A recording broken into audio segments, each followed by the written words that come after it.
In this video, we're going to talk about how we go to the bathroom when we're on the road.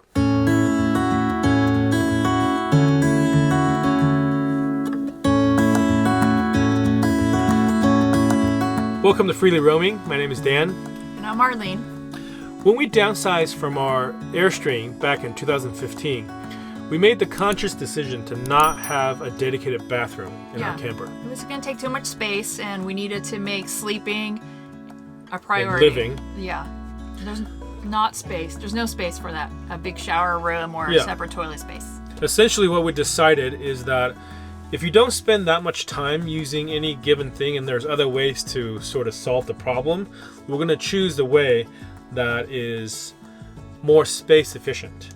So what we did, instead of having a dedicated toilet, is to have a cassette toilet, a portable cassette toilet. And there's a lot of people that have had negative experiences with cassette toilets, and I can totally understand that. If you don't use it properly, it can smell. If you have an accident while you're emptying it, it could get everywhere.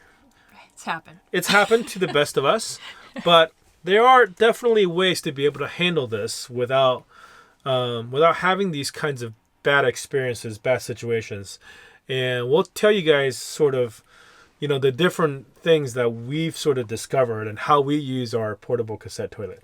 And obviously, for those of you that have chosen to go with a composting toilet, that's also a good way to go. For us, composting toilets, they take up a little bit more space, and also they're a bit more complicated in that you have to have the bedding, and then the covering that you have to store separately, even though they don't really take up that much space, but also for the most part, they need to be ventilated outside, which means you have to drill holes and install fans and stuff like that. So a cassette toilet seems to work for us, and we've been using cassette toilets for the last 6 years now. So we actually have a Dometic portable toilet that holds 5 gallons of black water, and we store it underneath our fridge, which is behind me. We actually have 2 toilets. We used to travel with our cat Yoda, and we built this box underneath our fridge. One side's our portable toilet, and the other side was her litter box. And when she passed away in 2018, we had an empty space. So what do we do with the empty space? Well, we didn't want to store food or anything next to our toilet, so we got a second toilet. So now we have 10 gallons of capacity, which is great for those extended boondocking periods when if we're staying at a place for more than a week.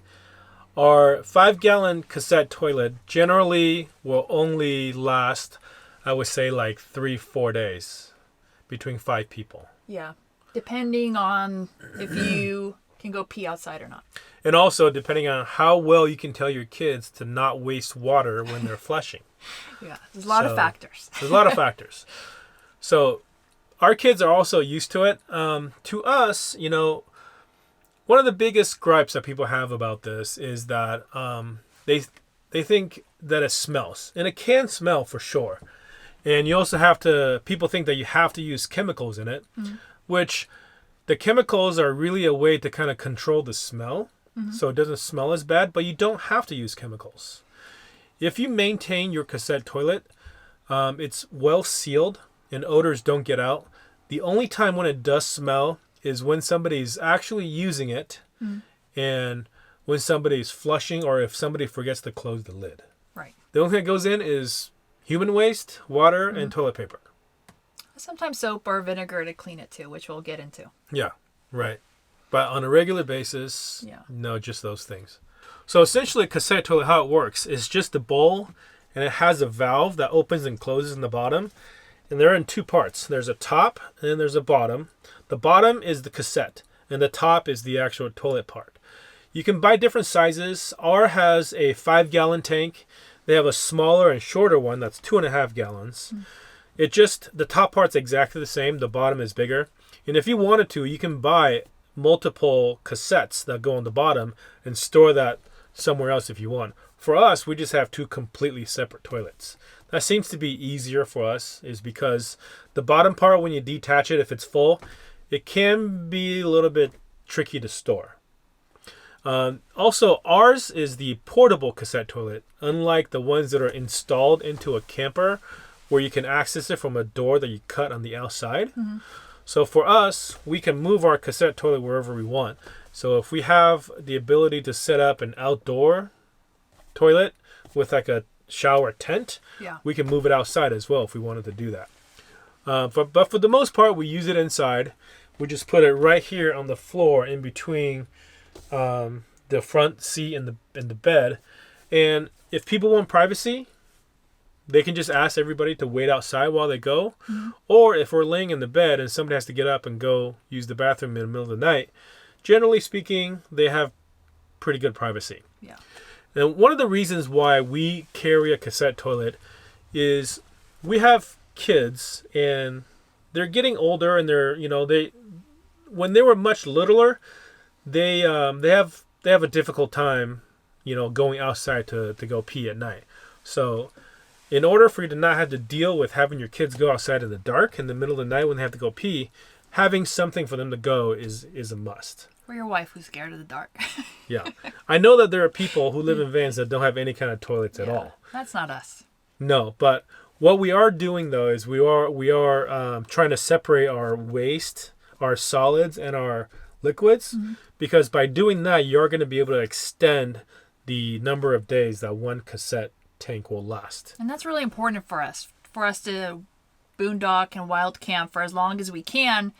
Our toilet's limiting factor, and sometimes water is, and trash really too. So if we can, it just depends on. Find all different tricks and hacks to be able to extend those three different things. How much waste you produce. If you can minimize that, then you don't have to carry a bunch of bags of trash around or have to go dump it somewhere. Limit the amount of water you use, and also trying to limit how much waste you put into your cassette toilet. But you want to keep in mind, though, in order for the cassette toilet to work well, there has to be a reasonable amount of liquids in it. It can't be just solids, because if you put just solids in there, you're not going to be able to empty it out. Well, you flush with water. Yeah, so you have to make sure that you put at least enough water. You're going to have like a poop pyramid. Yeah, pyramiding is a thing. You can actually, for people that have black tanks in their campers, and if you don't let liquids go in there, you're not going to have the material inside the tank be liquid enough to flush out. So the same can go for a cassette toilet. There is a lot more liquid than you need in a cassette. So by using pee bottles and pee buckets and stuff like that, and then dumping those outside, you're going to be able to extend how long one single 5-gallon cassette will last for us. So as I mentioned earlier, we don't use any of the chemicals that you can generally pour into your cassette to make the smell a little bit better. Because for us, if it's well maintained, it doesn't really smell. So since we don't put any chemicals in our cassette toilet, the only thing that goes in is our bodily waste, water, and toilet paper. We can empty our chemical toilet. It's called the chemical toilet, even though ours doesn't use any chemicals, because we chose not to. It can be emptied anywhere. A lot of people will say, oh no, you can't dump that in here because there's chemicals inside. Especially if they're using like a septic system where they don't want chemicals in their septic tank. For that reason, by not using chemicals, it gives us more options to be able to empty our cassette toilet in more places. And to put chemicals in your toilet, you need to start off with some water in your black tank. And if we add water to our black tank, then it takes away of how long we can last. So we decided that's another big reason why we don't do it either. It can be expensive too, so you have to keep buying these bottles of chemical, either use the liquids or the powder or the tablets. It's because some of these dry powders or tablets need to be dissolved into water. And that's why you're going to have to pre-fill your tank. Yeah, like Marlene said, you could lose as much as a quarter or a third of your capacity if you're using chemicals on a regular basis. Using these chemicals is one of the reasons why a lot of people don't want to deal with having to deal with a cassette toilet. But cassette toilets are by and large the most popular ways campers have toilets in Europe. And frankly, most of other countries besides North America. So one of the things that you'll come across is people have asked us about whether or not they should bring their camper from the US to Europe, if they want to travel in Europe, one of the things that we make sure we mention is that be aware that you may not have places to empty your black tank as easily as you would in the US. So having a cassette toilet meant that it gave us more options. We can still empty our cassette toilet at a regular dump station, but on top of that, we have porta potties, public restrooms, highway rest stops, and all these different places that we've emptied cassette toilets before. And driving through Greece, even when we're driving through the northern part of Greece, at all the rest stops, they'll have just a separate area in the back of the rest stop restrooms that people use to empty their cassette toilets. One thing that you have to keep in mind if you're using your chemical cassette toilet long term is that they do require maintenance. And this maintenance is not a glamorous job. No. You have to clean them, obviously. So from time to time, you're going to want to rinse them out really good and empty out a couple of times to make sure that you don't have any crud that's kind of stuck on the side. And also, I would say maybe a month or 2 months, you're going to want to clean all the dried stuff that's sort of, on the edges. Because by not cleaning out the stuff that's kind of built up, that could be like calcium, mineral buildup from the water. From hard water or whatever, those could be the reasons why your cassette toilet smells, because that's preventing the silicone valve from sealing properly. And if you leave it for too long and you build up too much and then you clean off the buildup, those silicone valves could have deformed to the point that it will start to smell again. So you want to make sure you do this on a regular basis. Or start to leak. Yeah, because the top and the bottom has to form a seal. Otherwise, if you put water or any kind of liquid in the bowl, it's going to leak around the side and drip down the side, and you don't want that. No. So generally, we will try to clean ours every month or 2 months, and we'll use things like vinegar to try to help dissolve the hard minerals. And then once we do that, and what you want to do is you want to lubricate the silicone seal. And you do that by just globbing a bit of Vaseline and kind of smearing petroleum jelly to smear around the seal. So by smearing petroleum jelly on your seal, that's going to do a couple of things. It's going to prevent it from drying out.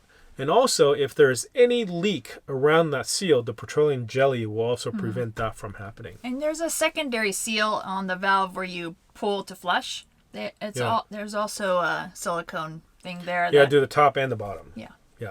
So we'll tell you guys the exactly make and model of the toilet that we use in the description below. So if you happen to use the same one, you can follow these directions for, I wouldn't call it a hassle-free experience, but a better than normal cassette toilet experience. At the end of the day, everything is a give and take.